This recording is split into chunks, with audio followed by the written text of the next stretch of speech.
Hello everyone, and welcome back to a brand new podcast, episode 134, I want to say, of your favourite... I have no idea, sorry.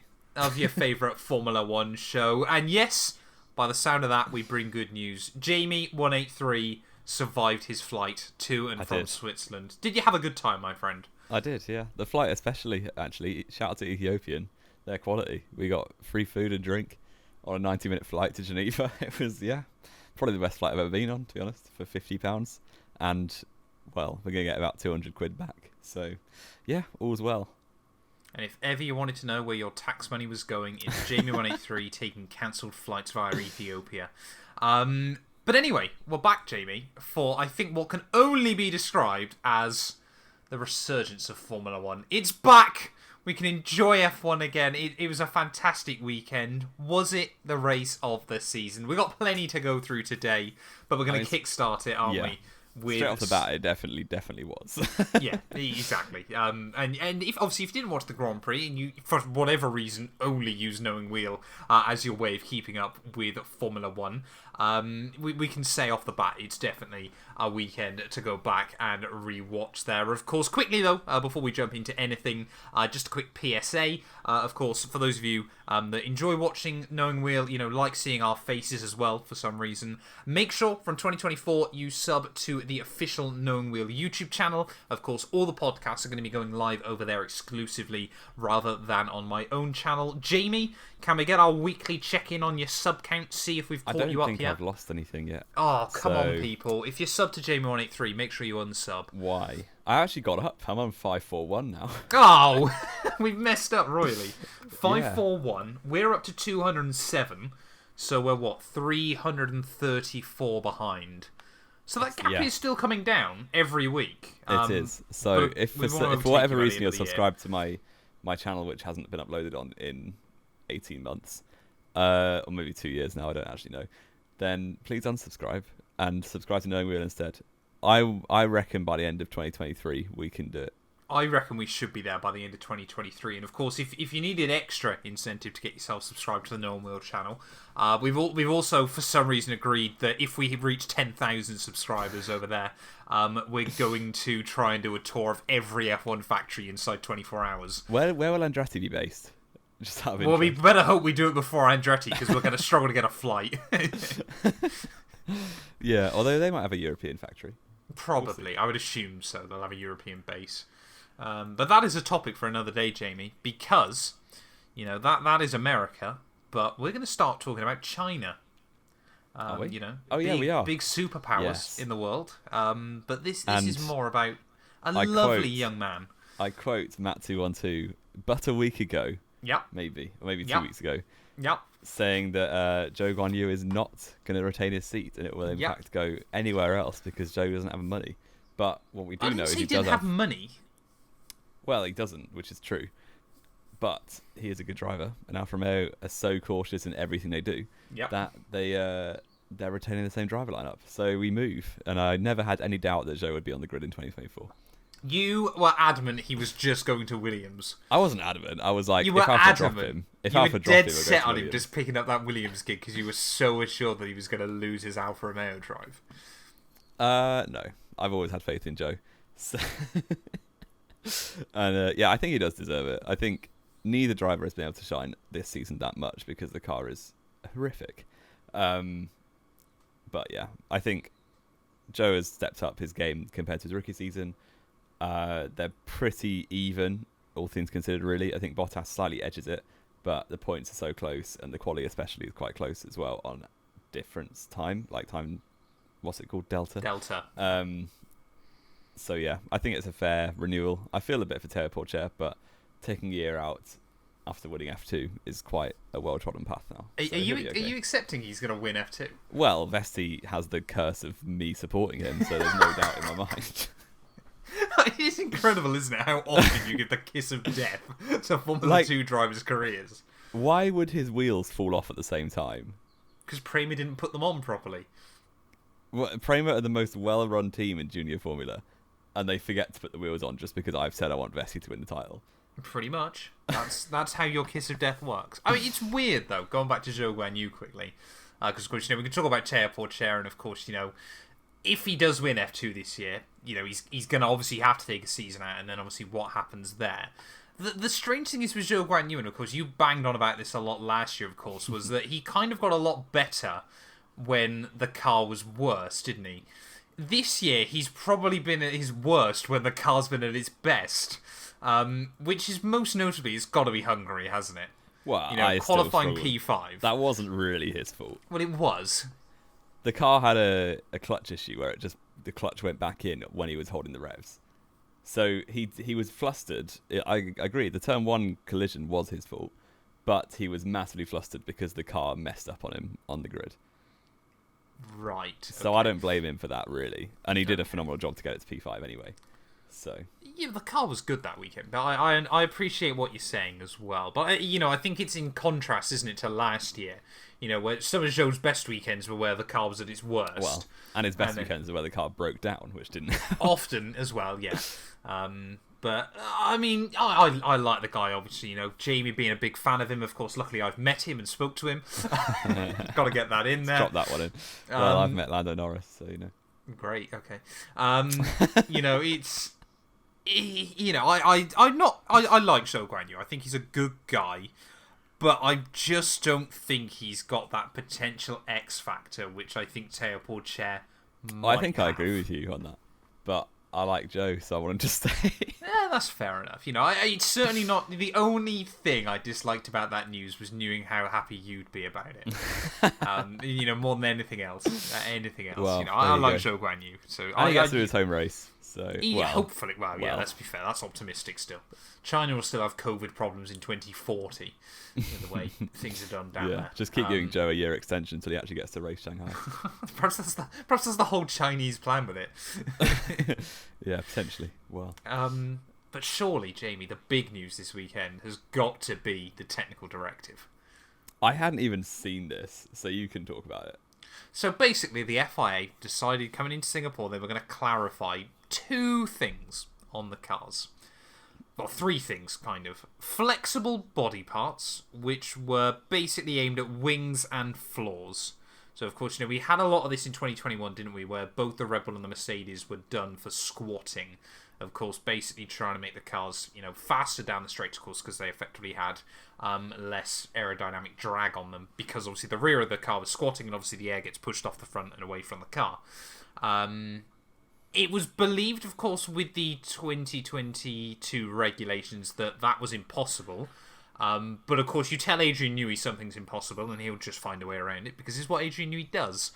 But the other big one was the clampdown on stabilisation devices. So, of course, everything this year has been spoken about. What's made the Red Bulls so phenomenally fast in race pace, over everything else, is the way the anti-dive and the anti-squat on the brakes, of course. Similar to, obviously, the flexi wings, but also, obviously, under braking, they can run the car so much lower to the ground because when they brake, the car doesn't tip at the front as much as any other. So it's made it a lot more of a stable platform, which, of course, is fantastic over one lap because you know what the car's going to do, but even more fantastic over a race distance because the car's going to do a similar thing more often, which, of course, for a Formula 1 driver, when you're trying to push the limits, that is critical. This weekend, obviously, these new technical directives came in, and obviously, we'll give you a bit of a spoiler. Red Bull were nowhere, and I don't know if you saw any interviews with Jamie, with Christian Horner, but he seemed a little too eager on too many occasions to try and make it clear that the car hasn't changed. I mean, yeah, potentially. It's kind of like when they, in 2019, with the engine technical directive, where Ferrari technically hadn't changed anything, but suddenly were well slower. So, I think I like to believe Red Bull haven't changed anything, but we'll kind of see when we get to Japan, I guess. But then when did the directive come out? Because if it was on like Thursday, or like if it was not that long before the race, and they wouldn't have really had that much time to put the stiffening mechanisms or whatever in, like, to make it pass the test if it was going to fail the test before. So I struggle to believe they did change anything massive. I just think potentially the Singapore layout just didn't suit the car at all. But I guess we'll see next week in Japan. If they're slow again, then maybe they've been bending the rules all year. But Red Bull have got a history. So exactly, and I think the thing is, of course, what you've said there is, it might not be that they had to, swap out parts to obviously meet these new standards.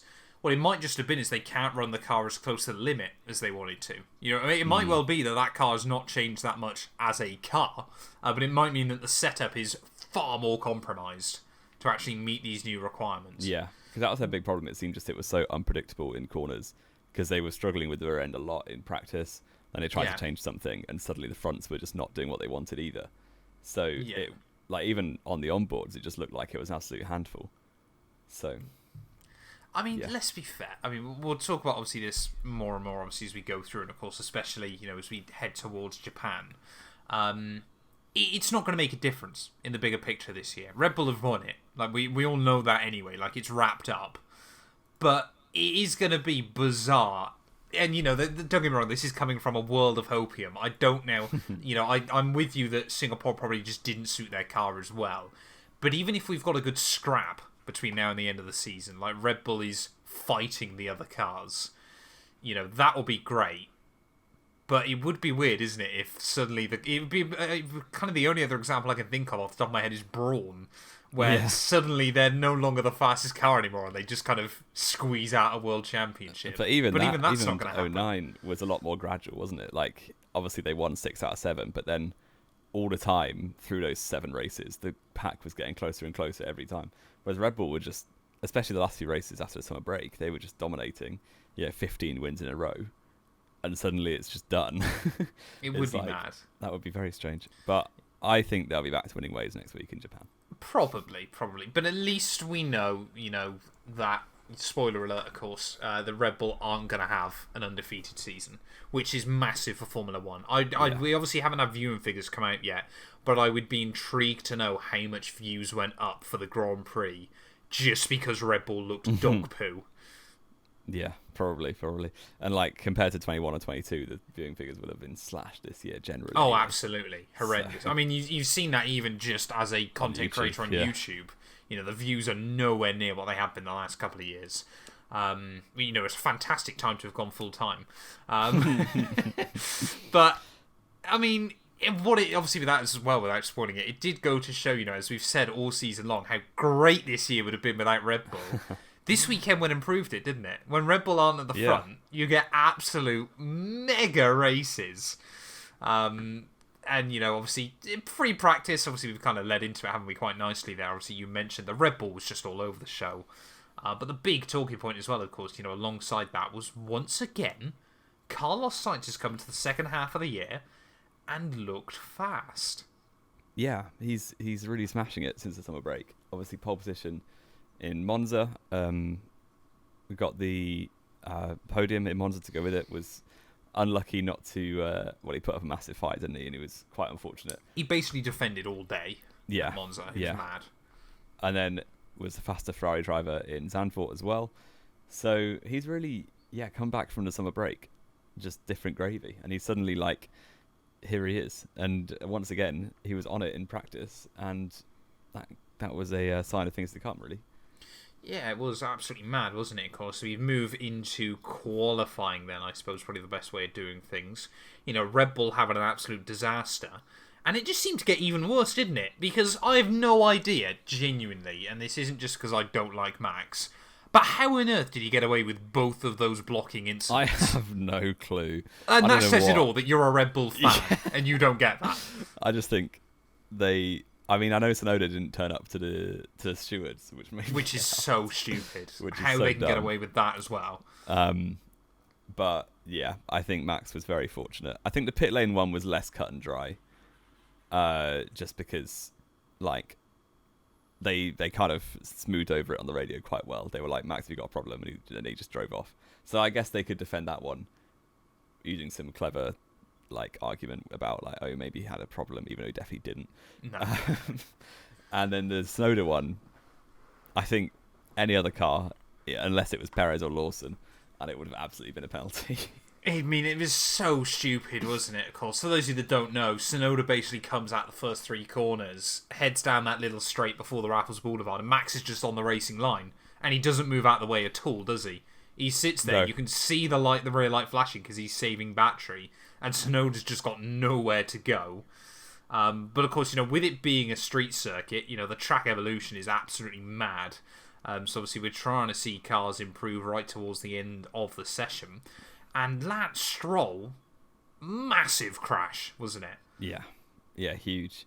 And he just, I don't know what it is with Stroll. I think he's just so nonchalant about everything these days that in his, if you ever watch the pre-weekend interviews, Stroll just comes across like he's a tourist. And he's like, yeah, I love Singapore, and that's all he ever says and stuff. To be fair, he basically is at this point. Yeah, I wouldn't exactly call him an F1 driver. Well, he qualified last in Monza, didn't he? And then he was trying to avoid qualifying last again in Singapore, and didn't achieve it, and threw himself into the barrier at the final corner. Really, really big crash. The front of that car, and the left hand side was just absolutely ruined. Bit of oversteer, overcorrected, and flung himself into a Tech Pro. If that wasn't Tech Pro, he would have been in hospital still, probably, I think. So, yeah, good work for the barriers, but Stroll ruined his own chances of getting through to Q2, and also ruined Oscar Piastri's chances, because the track evolution left him 17th, and he was behind Stroll when he crashed. So, no more improvement after that, and that left Piastri and Stroll out of the session, along with 2 Alfa Romeos, who bought a big upgrade, which is funny, and Logan Sargent. So once again out in Q1. Yeah, I mean, I don't know if you ever saw as well after the incident, but someone had posted on X. Are we calling it X or are we calling it Twitter still? Let us know down in the comments below. But he'd actually pushed the concrete blocks behind the Tech Pro back by 0.5 meter, and they weigh 3 tons or something ridiculous. Yeah, it must be what, 160, 170 mile an hour? Well, probably a bit less than that, I would imagine, through there. But of course, the thing is, you got no runoff. Because it was the way he dropped it off the end of the curb, wasn't it? You watched the bottom of the rear of the car, just squat. And of course, at that point, he's going to rotate around one way or the other. And of course, he was just, he corrected it that way. So of course, you got nowhere to slow down as such. But yeah, an absolutely mad shunt for Stroll. And like you said, of course, screwed over Oscar Piastri, didn't it, at the end of the session? And I think, as well, Oscar Piastri's got to be one of the unluckiest drivers this year. But, of course, he's also quite rare in the fact that he doesn't moan about it either. He just gets on with it. Yeah. It's one of the things I love about Oscar. He's genuinely becoming one of my favourites. He's very, very down to earth, isn't he? So you just get the sense that he's just that he's a bit like a new Kimi in many ways. If he just wants to get the job done. I liked him through obviously his F2 campaign as well and things like that. But I think he's really, really. I've said this before on the show, haven't I? I think I like him more than Lando. I mean, I can see why, for sure. Yeah, Richard. Sorry. Yeah, exactly. Been a while since that one. Yeah, he's very, very down to earth. After he got taken out in Monza by one of the supposed best drivers on the grid. He was just like, you know what? You have to take the good with the bad, and just got on with it. And it was he's been very unlucky on 2 occasions to miss out on the podium as well, hasn't he? Yes. So, yeah. He seems to be getting the job done and not rocking the boat down at McLaren, I think. Which, as we spoke about earlier on this week, with Lando Norris potentially after Red Bull, might still be a bit young, but certainly could do a good job in kind of building that McLaren team up in the future. But that's a topic for another day. Moving on, though, into Q2, Red Bull are still looking awful, aren't they, Jamie? Yeah, and they were the ones. They were the ones to be on the cusp of getting through to Q3 final runs, and Perez, I think, was down in 13th, and then managed to spin himself out in the first sector. So, had no chance of improving at that point. So Perez was definitely gone, and then Verstappen was not improving that much. He bottled the first sector, didn't he? Yeah, he made a mistake at turn 3, didn't he? He lost about 2 or 3 tenths. Eventually did improve just into the top 10. And I think you had Gasly, both AlphaTauris, still coming to try and improve and get into Q3. Gasly couldn't do it by a couple of hundredths. And then Tsunoda got told to not improve, I think. I don't know if that's true. Well, he never set a lap in Q2 he didn't. Because AlphaTauri didn't want to knock Red Bull out. And then Liam Lawson comes along, doesn't care about the team. Maybe they didn't tell him to slow down because they didn't expect him to go faster. And yeah, he just comes along and knocks out Max Verstappen in his third ever race. So I love Liam Lawson. He's probably one of my favourites on the grid already. Yeah, I think he's great, and he's absolutely smashing it so far. So that left Verstappen down in P11 and out It was glorious. in Q2. So I think glorious. everyone becomes a Liam Lawson fan at that point. Oh, absolutely. Absolutely. You know, Liam Lawson. What a baller. We love Liam Lawson here. This might now be for the next week or so the Liam Lawson hype chat. But it did also mean, of course, Lawson getting that car into Q3 now means every single car this season has made it into Q3, which is a pretty good little stat for you. Of course, De Vries and Daniel Ricciardo hadn't got that car through. But, you know, Lawson, he's really... Because he's never raced at Singapore before. He's making a name for himself, isn't he? Oh, yeah, definitely. And I struggle to... I struggle to see how they put him back into reserve role, to be honest. I don't know what they're going to do. But surely he has to carry on driving. Whether they tell Ricardo to do one, or they maybe make Tsunoda a reserve driver like they did with Albon for a year. I just think Liam Lawson has to be in one of those seats next year. I mean, if you were AlphaTauri right now, and Ricardo says he's back for Qatar, what are you doing? It's so hard, isn't it? Because you kind of want to give him a bit more of a chance, because Ricardo wasn't doing that badly. But he wasn't doing what Lawson's doing. No. I think I would just go Lawson and Ricardo to the end of the season. What, and kind of let them... And have it like a shootout. Would you be promising Yuki a seat for next year, though? I think I probably would. Be doing? Yeah.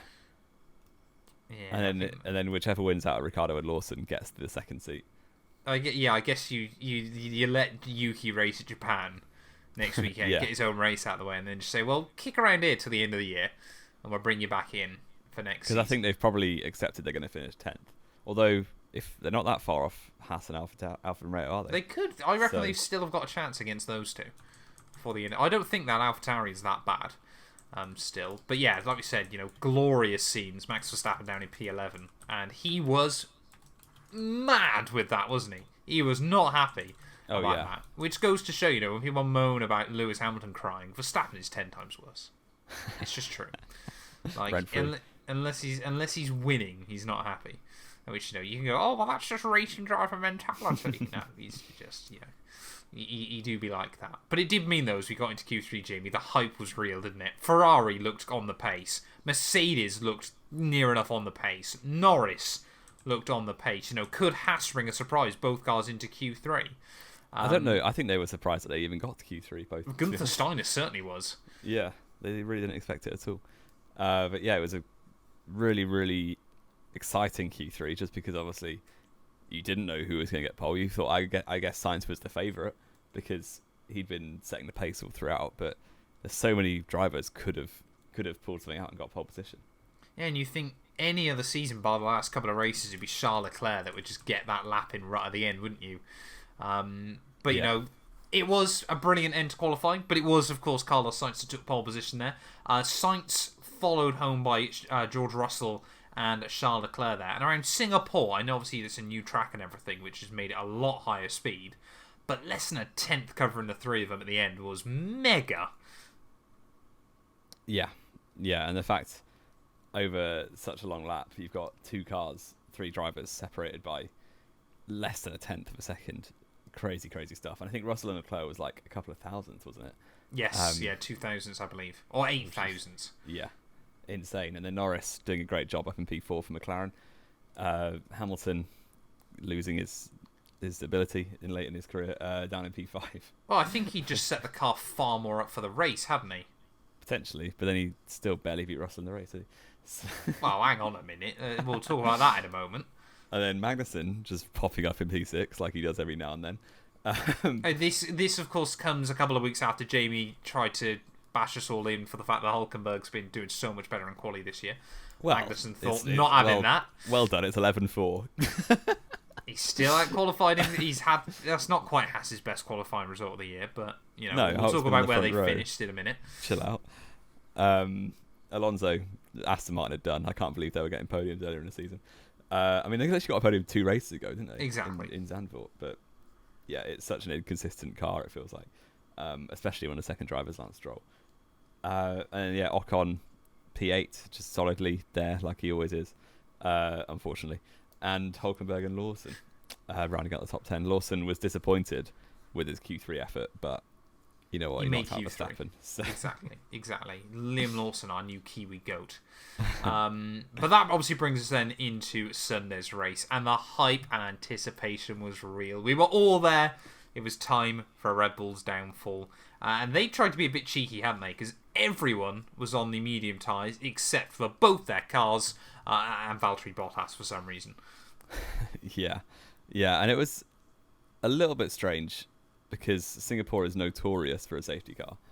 And any safety car after about 10 laps, between lap 10 and lap 40, then every medium runner is going to pit and get a free pit stop. And that's the risk you run when you try and go alternate. You see it in F2 quite a lot with that kind of thing as well. So it was a little bit, I guess they had nothing to lose really starting from so far down, but it was a little bit risky to go for the hard tyres, I thought. But yeah, they kind of had to try something different, being so far down. And Bottas, I don't know what he was doing. Well, I guess for Red Bull, though, the only question I had is why didn't they split the strategy? Yeah, I guess. But they probably didn't want to accidentally have Perez beat Max. That genuinely probably is it, to be honest. Which I would have been there for. But yeah, Carlos Sainz though gets away cleanly from the obviously pole position, obviously starting on the clean side of the track. Charles Leclerc, P3. He was actually on a set of softs, wasn't he? One of the only cars on a set of soft compound tyres. So he got George Russell before they even got to turn 1. And Lewis Hamilton, actually a very good late braking manoeuvre, completely cleared Lando Norris. But George Russell then did shoulder him out through the first couple of turns, didn't he? So Hamilton had to go to the escape road. My take on it was Lewis didn't bother with turn 1 and just he'd had that thing slowed down. You watch the replays; that car was slowed down. He was unfortunate. He was unfortunate to give it back to Norris. I think it was absolutely fair. I get that you should have given it back to Lando. However, back to George even. However, may I remind you of the last Russian Grand Prix in 2021? What, when everyone just drove off? No. Fernando Alonso drove off, claimed 4 places, and was allowed to keep them because he's a wily old fox. Lewis does exactly the same thing here, and everyone slaughters him for it. Absolute tears from Matt212. It was ridiculous. It's not. I get that Hamilton should have had to give the place back to George Russell, but how people can go, oh well, Fernando's so intelligent, he did this, and then people go, oh well, Lewis is just such a cheat. It's insane. Was there a bollard to go around in Singapore? Yes, it was exactly the same as Russia. Well, I guess Alonso was doing it more sneakily because he wasn't in 3rd place, which probably helps. But yeah, he basically was by the time he got back on the track back there. I think if there was some people saying, well, Hamilton never got the car slowed down. He absolutely had. He was matching George Russell. I think he went into that corner not intending to do it. No, he definitely had. It was the Russell slammed him out. They were exactly the same speed. And, I completely had to give the place back to George, but he was ahead of Lando Norris. I don't quite get how Lando managed to get away with that, having to give the place back up. But that is a conversation. You watch that replay back, Jamie. I have seen it. Down. He's unlucky that he had to give it back to Norris, but you can't completely move off the track. So he'd already completed the move. But you're not even through the second quarter yet. He was clear ahead of Lando by the time they got round turn 1. But that was followed up then, wasn't it, by Sergio Perez deciding, maybe Red Bull had told him it's your time now. Lawson put us out of Q2, therefore you're going to take him out. And Perez got the wrong AlphaTauri because he sent Yuki Tsunoda to the Shadow Realm on lap 1, which wouldn't be the only Shadow Realming Perez would do this weekend. No, he kind of had a list of potential threats to his seat and was ticking them off one by one. Pretty much, it was stupid. Tsunoda had a lot of pace up until Q2, and was unfortunate to not be able to show any of it. So yeah, not the best work from Perez, but he somehow didn't get any penalties all weekend, and I don't know what. How on earth either of those cars got away with Maybe the FIA are just scared of. I mean, they're going to Mexico in about a month, aren't they? So yeah, not as scared as Helmut Marko should be about going to Mexico in a month or so. As we spoke about last week. But to be honest, after that on lap 1, Race got quite boring for a while, It didn't really it, Jamie? did. You know what? I had to watch the race late because I was at work, and somebody had said to me like the race is a banger, and at that point I walked away from him because I didn't want to get any spoilers. And when I was watching the highlights on Channel 4, and it was like it basically hard cut from lap 3 to lap 20, I was like, what the heck is he having me on? But yeah, not the best. But one thing you can always trust to liven up a race is that Logan Sargent will crash at some point. He doesn't crash that often. It feels like he does all the time now. He's just had a couple of big ones recently. Yeah, not the best time of the season to be making mistakes when you haven't got a contract yet. But it was a shame for him. But they were so slow on the safety car. I think immediately when there's loads of front wing debris at the exit of turn 7, immediately they knew they're going to have to put a safety car out. And I think what they were doing is basically letting everyone go past the pit lane so that people couldn't cry that they got a free pit stop and some didn't. Yep. And I think it's getting insane, isn't it, at the moment? You know, we spoke about this before, haven't we, countless times. But the fact that safety car was only called out when he made it to the pit lane. And you know, we had another one later on in the day. We've spoke about this before, but it does feel more and more often now that the FIA bring out safety cars, bring out virtual safety cars, bring out red flags at moments to make things controversial. Well, they were trying to avoid controversy, I think, because had they, for instance, like put the safety car out when, I don't know, the top 5 are past the pit lane, but everyone else can then pit, that would have been quite unfair on the top 5, and people would have been annoyed. So actually, this time around, they were like... one, yeah, you're right. They waited for everyone to be at the same stage of everyone past the pit lane, and at that point, they called a safety car out, so no one can complain about it being unfair. But that's just ridiculous. That's not the point of the safety car. The safety car comes when there's a need for the safety car. And they waited a minute and a half, basically. Well, it does make you wonder, like, whether they shouldn't be allowed a track map in there. They're allowed a track map, but they don't know where anyone is. Yeah. Or the person calling the safety car out does not care where the other cars are. Yeah. Because I guess that defeats the point a bit, because sometimes, if there's a big gap, you'll just call it virtual. But yeah, it just, again, we've said this before, haven't we? But it seems like Formula 1 is still treading that fine line between... sport and entertainment, an integrity sport, and well, it's never really had that much integrity, has it? As we've delved into the iceberg so many times. But the entertainment part. But obviously, yeah, we did get a full safety car, and that meant, of course, the Ferrari that still had a 1-2 at the front of the field after Charles Leclerc had been trying to build up a gap. He obviously had to be quite cheeky, didn't he, in trying to slow everyone else down behind him, and it didn't really work. Yeah, well, he got the gap, so he didn't have to double stack, but he was done in a little bit because Hamilton was coming in slowly too to avoid stacking behind Russell in the pit lane. And of course was parked in the box right next to right Ferrari in front of Ferrari, waiting for Russell to get out of the way so he could pull in. So Leclerc did end up losing the place to Russell and Norris, and was down to P4, effectively P4, because Verstappen and Perez did gain a lot, but was still hadn't pitted, so they obviously would have had to later. And if Verstappen had led, on the commentary I was listening to, they were like, oh, if Verstappen had got the lead, he might have just driven off. But I don't think that ever would have happened on the 21 lap old hards compared to fresh. Well, how quickly he went backwards anyway. Yeah. Out of the safety car. We've got to give a second shout out to Mr. Wily Old Fox, haven't we? As well. Misses the pit lane entry and gets a penalty.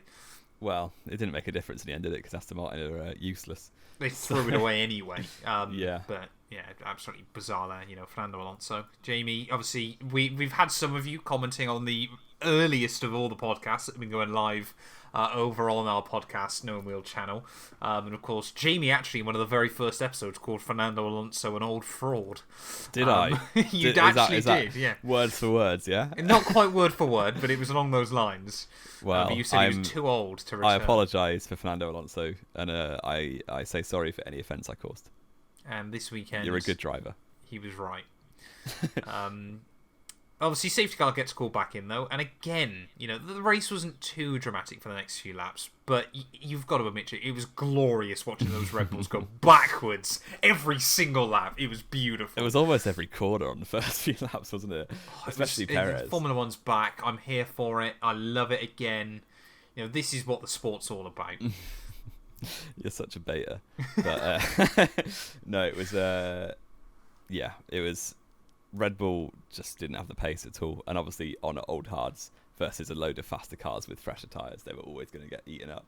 So that's exactly what happened. I think Perez dropped to about 7th, and Max dropped to like 5th or 6th, and that was kind of it. While they were just trying to extend the stint. This does still mean, doesn't it, that Antonio Giovinazzi has led more laps at Singapore than Max Verstappen has? Yeah, Verstappen's led 2 laps. 3 laps I think, yeah, to Giovinazzi's 4. Yeah. So it's one of his bogey tracks. He's never won there. And It is one of his. So I think he's obviously scored a podium there, but I believe the only other track that he's had this bad average in terms of not getting a win or decent podiums is Mugello, which of course we only went to once he got crashed out. And I guess Imola, he did go back to Imola. He's won. Yeah, wow. And I guess Turkey. Well, he got a podium there. He got a second place, and but he's only ever been there once. Singapore, he's been to twice. He went to Turkey twice. Sorry, yeah. He got 2 podiums, didn't he? Yeah. Who won in 2020? Did he get a podium? Hamilton I don't think he did. It was Hamilton. No, because it was Seb, wasn't it? Yeah. Yeah. So Turkey, Mugello, and what we're basically saying then is Singapore's not going to be on the calendar much longer. And Malaysia, he never won there. No, but he did come P2, didn't he? Yeah. Did he? No, did he win it in 2017? Oh yeah, he did. Yeah. His second ever win. Yeah, we've gone down a rabbit hole very temporarily. Jamie trying to distract me from the Red Bull downfall, which was fantastic. And for those of you that are claiming that this is an unbiased Formula 1 show, we've never once claimed that in our lives. So it's true, especially you. You just hate Max Verstappen. Hang on a minute. We both dislike the French. I mean, yeah, but that's not a hatred. That's just a casual dislike. A casual dislike for the French. Fair enough. I mean, yeah, we kind of the only problem though with the Red Bull downfall was it did kind of fan out the front runners, didn't it? A bit. Yeah, completely. Yeah, and I guess you had no.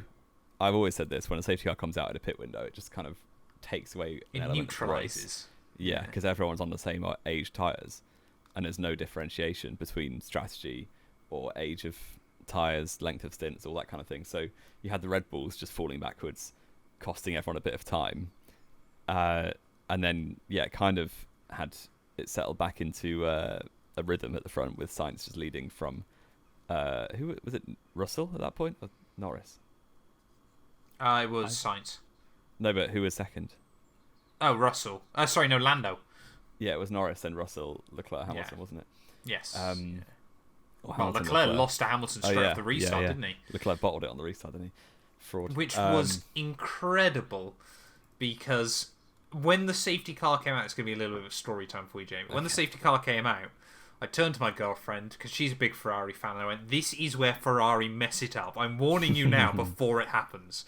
And now she's a big Leclerc fan. She doesn't mind Sainz, but is not big on him. And of course I said, this is where Ferrari messed it up, and it will be messed up for Charles Leclerc.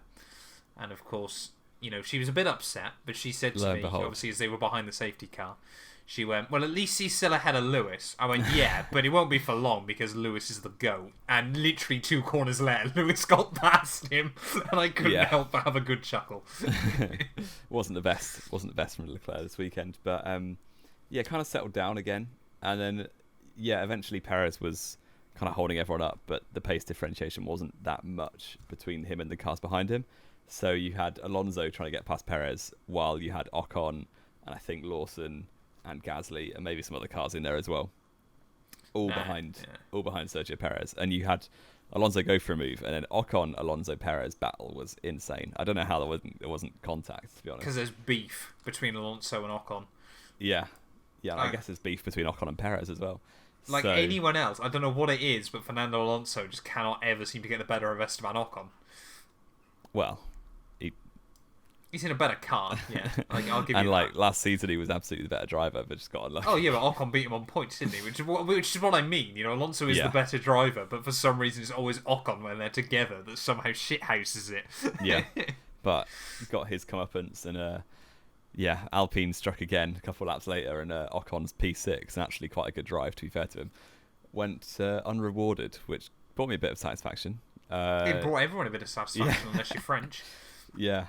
And even if you are French, you might be a Gasly fan, in which case, great. So yeah, Ocon out the race, lap 43, bought out just after the Red Bull pit. Yeah, which was funny for anyone not literally a lap later. Because if a safety car was there, Verstappen would have been in the pound seats probably for a podium at least. And then safety car comes out with 20-ish, maybe 20 laps to go. And although it comes out again way too late, because it came out about a minute after broke down, DNF. and after the top 5 had gone past the pit lane entry. Again, because they don't want to screw people over, basically. But they could have called out miles beforehand. Yeah. But both Mercedes actually took the opportunity to pit, which is very aggressive, and Mercedes are usually not that aggressive on strategy. But they went for it. Both cars pit. Ferrari missed the beat because Leclerc had nothing to lose by pitting and chose not to. So it was up to third because the Mercedes obviously did. And a few more cars down the field pitted, but the big story was Mercedes double stack with Russell and Hamilton now on fresh mediums going to the end of the race at about 15 seconds behind the race lead. And Alonso. And Aston Martin, just what on earth was that? Well, despite the fact they had 5 seconds to line everything up on that car because he was serving the penalty, still managed to drop it off the rear jack. And the front jack, I think, too early too. Like, they couldn't get the front or rear right off. So It was a bit of a shambles. And then they actually waited so long to service the car that the VSC was over by the time that Alonso was out of the pit lane. So he lost out massively, returned last place pretty much, and never had the pace to recover all the lost time. So not the best weekend for Aston Martin, really. But clearly, though, the talking point was going to be the fight towards the front, wasn't it? Because Mercedes were going at one point 3 seconds a lap faster than the cars in front of them, weren't they? But more interestingly than that was Hamilton had taken, I think it was something ridiculous, like 5 seconds out of George over the space of 8 laps. So, you talking about how he'd lost all his skill in qualifying. Quite clearly, over race trim, Hamilton was the faster car. And he has been all season, really, then Russell. Yeah. George can do it over 1 lap, but Lewis is absolutely the better race driver at the moment again. Which really goes against the George Russell plan, doesn't it? In that team. It does, and even more so later on. Sorry, a bit tired this morning. Getting a bit tired, Jamie, are we? Yeah, always you're boring talking about me. Formula 1. Sorry. It was actually a good race as well. It was a fantastic race. Yeah, so I get why Mercedes didn't give them any team orders, but I feel like if they had, then maybe the outcome would have been a bit different. I think the outcome most probably would have been different. Potentially. But eventually, the Mercs did catch up to the back of Sainz and Lando for P1 and P2. And then Sainz did an absolute mega brain, to be fair to him. And it's a strategy that we see a lot on like the F1 game in league racing. But I don't think we've seen it executed properly yet in real life. We've seen it attempted a few times. I would have thought. But probably not for the win. Yeah, definitely not for the win. I remember the team, it was 2019, with Norris's team radio, where it was like, hold Gasly and DRS, and he's like, do you mean like forever? Yes, that was Austria, wasn't it? That was Austria, yeah. I was there that day. And I don't think I've ever seen it for a win. We've certainly never seen it where a driver thinks of it himself. Because Sainz knew that Norris was not the threat. And having Norris 0.8 behind him versus 1.1 behind him makes no difference to Sainz's race. But having Norris 0.8 behind him gives Norris more ability to defend from the way faster Mercedes behind. So it's very, very clever from Carlos Sainz, and he had to soak up so much pressure in these last few laps. Yeah, and it did kind of feel a little bit like redemption, didn't it, for Carlos Sainz, obviously after last weekend. But, the fact that Ferrari hadn't even said that to him, he just decided it on himself. To just keep Lando within the range meant that, George Russell only really got one opportunity, wasn't it? That was on lap 59. And then the McLaren out-dragged him anyway. Yeah, it was quality defending from Norris. Like, Russell was down the inside. Norris had the outside line, I think. Was that the case? Switch back, yeah. Yeah, and just out-dragged him, and then the straight line speed of that McLaren really helped him out. Because if Russell's through there, Russell wins the race. There's no question about it at all, in my mind. You're right. But you're right. Norris just was able to stay ahead, and the important thing was switching back to the inside for the next quarter. to make sure not Russell couldn't send it, because if Russell gets the inside, it's done. But Norris, fair play to him. And the cleverest thing I think that Sainz did, because all this battling gave Sainz like a 1.8 second lead or something. It did at one point, yeah. But through sector 1, Sainz basically just coasted to make sure Norris was back in DRS down to turn 5. It was so smart. Like Sainz, fair play to him, was playing it like a fiddle. And eventually got the rewards. Those two have got a bit of history as well, haven't they? They were good teammates back in the day. Yeah. So I think, obviously for Lando as well, I think it's sensibly he knew, unless Sainz made a mistake, he wasn't winning that anyway. So of course, I wonder if, say if Sainz had messed it up just a little bit too much at one point, where like Lando would have even gone for a move, just because he probably knew sensibly it wasn't his race to have. I think he would have done. He might have done, but I don't think he would have gone for a risky move. Yeah, I think if Sainz had absolutely messed up, say the run out onto the back straight, and Lando could have just gone past him, he would have. I mean, if there would have been like a 50-50 one, I don't think Lando would have taken it. Anyway. Yeah. But yeah, that obviously meant though that the last 5 laps we have 4 cars covered by less than like a second and a half, wasn't it? It was insane, and it goes to show how many times this season we could have had these kind of finishes for the win had Red Bull not been there with an illegal car. You're such a cry. What is this? But then on the final lap, as they head down into what is the former Singapore sling, Lando Norris, trying to push the limits, nudges the wall with his rear right, and George Russell behind him goes, anything you can do, I can do better. Shears the rear right off and goes straight into the wall on the final lap of the most difficult race of the year. And Lewis Hamilton, who, as we both said there, possibly, should Mercedes have let him by, could he have won that race, claims the podium anyway. Yeah, really poor mistake from Russell. I do not care that it was really high pressure and he's just been given everything and not come up. He should not be crashing like that. He shouldn't be, no. I guess, obviously, on the contrary to that, highly unlikely that's going to make a difference come the end of the season.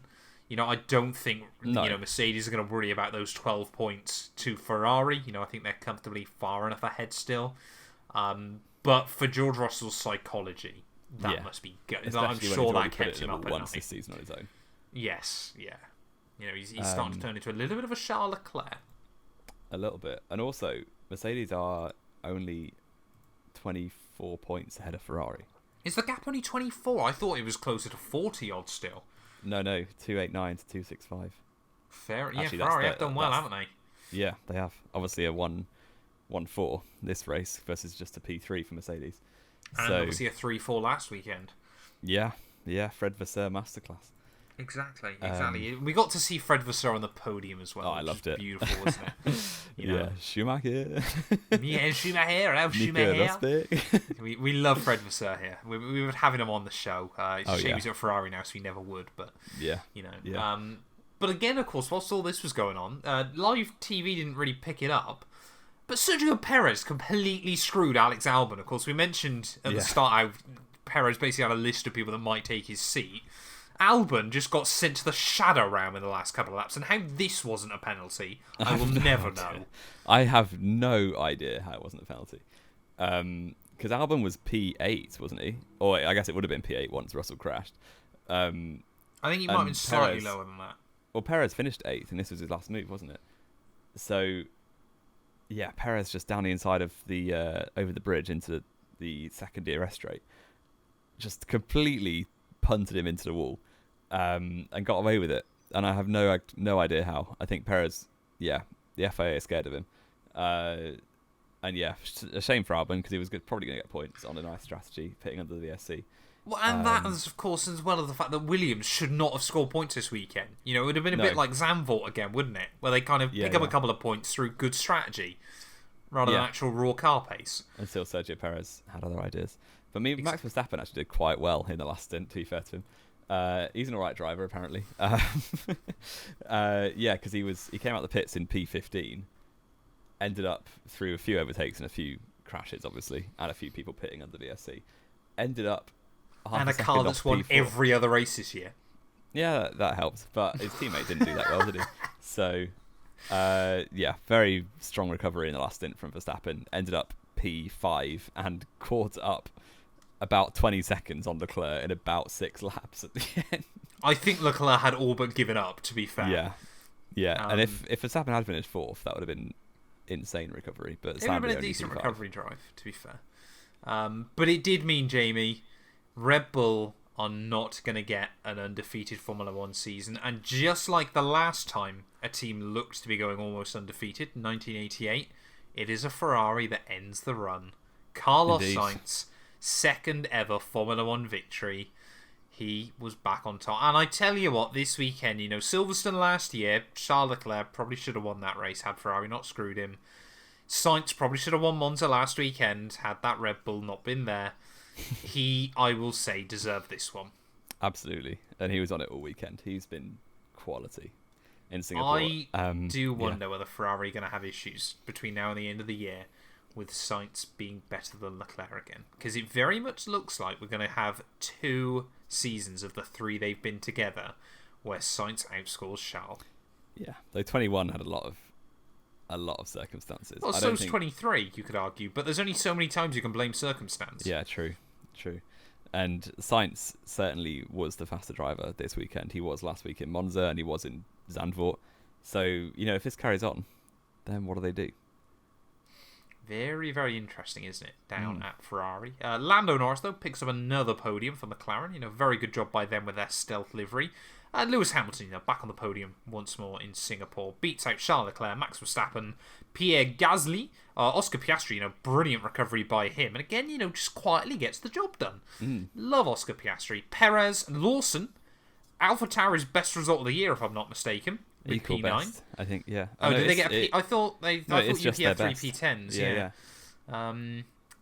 Lawson with a P9 there. That is Daniel Ricciardo's F1 career done. And Magnussen proving once again that he can outrace Nico Hülkenberg. What, is that why he's behind in the championship, yeah? Not by the end of the year. Calling it now. Absolutely not. Hulk is That's definitely gonna be beating my bold Magnussen. one. Clip that. Hulk. If Hulk doesn't beat Magnussen, I will stop that sentence there. No, come on. You gotta give us something for that. For the clips. I'll get a Kevin Magnussen hat. Okay, interesting. Who was your driver of the day, Jamie183? I think it's easy to give it to Sainz. So yeah, I'll give it to Sainz. Fair enough. There's a few other drivers. Obviously, Piastri did well. Lawson, I think Verstappen did do quite well to get back to P5. But I think I'll give it to Carlos Sainz. I'm going to say Oscar Piastri then, just for being a bit different. Yeah. Cool. Piastri or Lawson, I think, for me. Predictions recap? Have you checked what you said? I can't remember what I said off the top of my head. I've gone to go find it. You said, you're going to love this.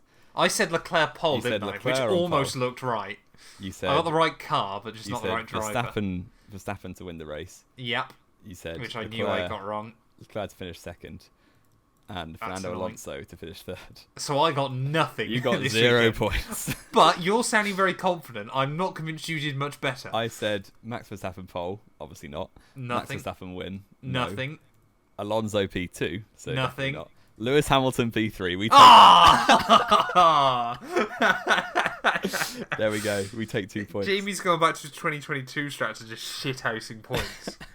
What does that mean for the scores on the doors? I'm ahead of you by 2 because because George Russell's a fraud. Okay, that's annoying. I won't lie.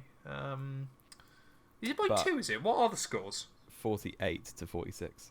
Oh, you've just edited them. I have. Okay. So, we will go on to the quiz real quick, and you're going to love the theme. No. I think you're going to love this all in, to be honest. Oh no. So, Red Bull Racing Formula 1 team had their first race that neither car got to Q3 on pure pace alone since the 2008 Brazilian Grand Prix. Really? Yeah, genuinely on pure pace. That's mad. Yeah, I know. Obviously, they've had a few because of penalties and stuff, isn't it? Because Bottas's Q3 streak lasted longer than Red Bull's. Yeah, it did. So your challenge, obviously, that qualifying session was the last time neither Red Bull was in the top 10. But who was in the top 10? What, the 2008 Brazilian Grand Prix? Yes, you've got a minute starting now. Felipe Massa. Yes. Kimi Räikkönen. Sebastian Vettel. Lewis Hamilton. Heikki Kovalainen. Nick Heidfeld. Robert Kubica. Timo Glock. Jarno Trulli. Adrian Sutil. You're doing well. Kazuki Nakajima. Nico Rosberg. No, you got 2 left. Is Rosberg one? No. Trying to think who else was decent back then. Trying to work out who was where. I'm trying to remember. Oh. It'd be funny if you don't get one of these. Jenson Button. No, you got Rubens 18 Barrichello. seconds. Nope. If I don't get one of these. Fernando Alonso. Yeah. Yeah. 9 seconds. Nelson Piquet. No. Junior. 5. Can you? I know I won't get the point. Can you tell me which team it was for? Well, I can get it away. Yeah, I know it will. I'm just trying to test my memory. Was it Bourdais? It was Sebastian. I should have said it was Seb. Yeah, because Seb was apparently the GOAT in the Toro Rosso when the Toro Rosso was actually just really good. Well, I watched a brilliant video from Peter Brook a couple of days ago. I don't know if you've seen this. Fantastic F1 content creator. He basically did what happens if the F1 2008 season was run in reverse. Oh, that would be quality. So up until Monza, I think it was Alonso Belgium was or the top Monza, scorer, Alonso was wasn't he? leading the championship. Yeah. He had a 13-point lead after the opening 5 races. Wow. Vettel was, I think, P3 at one point, tied with Hamilton and Massa. Yeah. Or like 1 point behind them. It was insane. Those two, neither of them deserved the title that year. They both made so many mistakes. Well, towards the end, but they were just both trying to bottle it as much as they could. It did kind of seem like it was almost like McLaren again were trying to not win the title to prove that they didn't win through cheating. They didn't cheat in 07, even though they definitely did. Yeah. Jamie183. I think what we've got to do now is the race rating, isn't it? I think it is. Kind of smash through everything. I'll take 9 out of 10 on the quiz, by the way. Yeah, decent effort. Talking of 9 out of 10, that's what I'll give the race as well. I think it would have been 10, but there was actually not much jeopardy for the race win, which I always love a bit of jeopardy. I mean, you can't argue that. Four cars covered by a second. I guess, but there was no changes once they all got in the train. Oh, you can't have the script every week. It's not an hour of career mode, Jake. I suppose. But say if Lewis Hamilton did come through and win that race out of nowhere, or Norris took it, then sure, I'll give it a 10. But it wasn't like... It'll be up there for one of the best races of the decade, probably, but it won't be the best.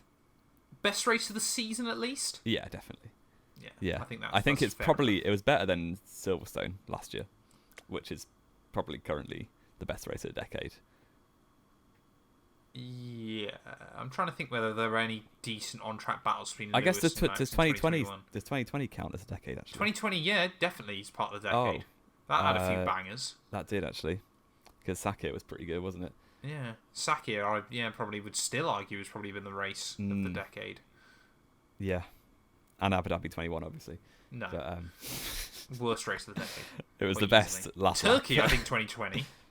One of the best races of the decade. It was a bit slow burn, wasn't it? No, it had carnage from the get-go. It was just the lap times were so slow. It was like 1:56 the whole time. Yeah, it was hilarious, though, wasn't it? Let us know what you think. Race of the decade so far from 2020. We'll do a top 10 countdown at some point. We will at some point. End of the season. End of the decade, 2030, when Jamie and I are still doing the podcast. I really hope I'm not doing this at 30 with years kids old. screaming in the background. And whatever Jamie's hiding in his basement.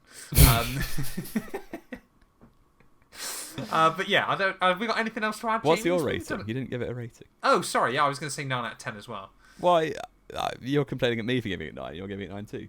Yeah, but 10 out of 10 is going to be a real worldie. Yeah, like Canada 11 is 10 out of 10. Exactly. Have we got anything else to add though, Jamie? This has been a long... We haven't hit an hour podcast in a few I don't think weeks it would now. quite be an hour because you were chatting about your dog for about 5 minutes before. We were chatting about my dog for a couple of minutes beforehand. That was pre-show though, so for those of you that don't know, my dog went to Monza last weekend because my dad wanted to show my mum the circuit and didn't realise that there was racing going on. So my dog got to watch Mahavir Raghunathan score a podium, which we absolutely love. Yeah. So clearly my dog 212 is a good omen. But Jamie, have we got anything else to add?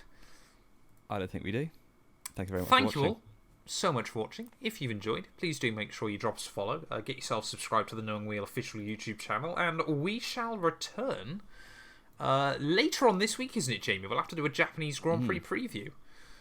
I look forward to hearing your smooth, sultry tones once again.